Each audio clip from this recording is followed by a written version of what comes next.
Пятигорске прошло расширенное совещание по вопросам развития отношений в сфере социального партнерства в структурах ПАО «Россети Северный Кавказ».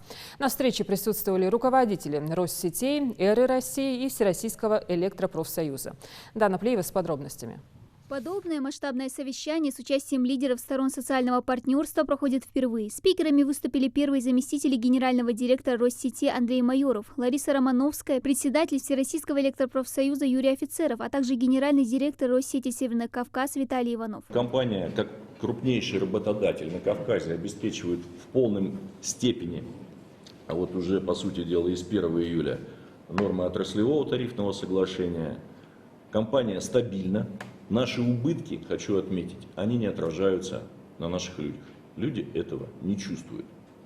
Хотя, если говорить о финансовых потоках, безусловно, мы существуем пока только за счет серьезнейшей поддержки ПАО «Россети». Поэтому мы резко увеличили инвестиционную программу, мы резко увеличили закупки техники. Совещание проходило в формате оживленной дискуссии. Основными темами, поднимаемыми на встрече, стали ключевые направления развития вектора кадровой политики компании, а также охрана здоровья работников в ситуации, связанной с COVID-19. Отмечая высокий уровень ответственности Россети по отношению к каждому сотруднику, Юрий Офицеров выразил признательность руководству госкомпании за создание эффективной программы по поддержке их в период пандемии. Там действительно присутствуют очень важные элементы, связанные с поддержкой персонала.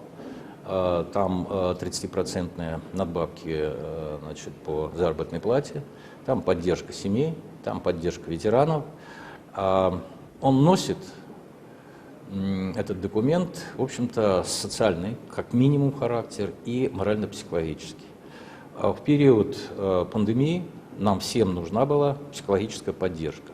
Оценивая, как Россети Северный Кавказ проходит непростой для всей страны период пандемии, первый заместитель генерального директора Андрей Майоров подчеркнул, что благодаря их профессиональным решениям руководство компании наравне с высокой ответственностью каждого работника энергетики без сбоев обеспечили надежное снабжение светом потребителям макрорегиона. Россети Северный Кавказ, так же, как, впрочем, и другие наши подразделения, дочерние независимые общества, отлично провели этот период, без сбоев, была организована работа в части оперативного выхода на аварийно-восстановительные мероприятия, на ремонтные мероприятия. Никаких замечаний со стороны руководства исполнительного аппарата Россети Северного Кавказа не было, поэтому большое им спасибо за работу.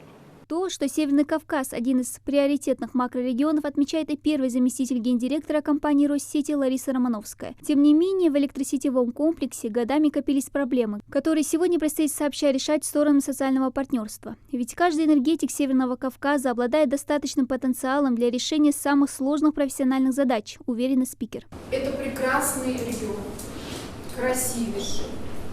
Здесь работают прекрасные люди. По-настоящему профессионально.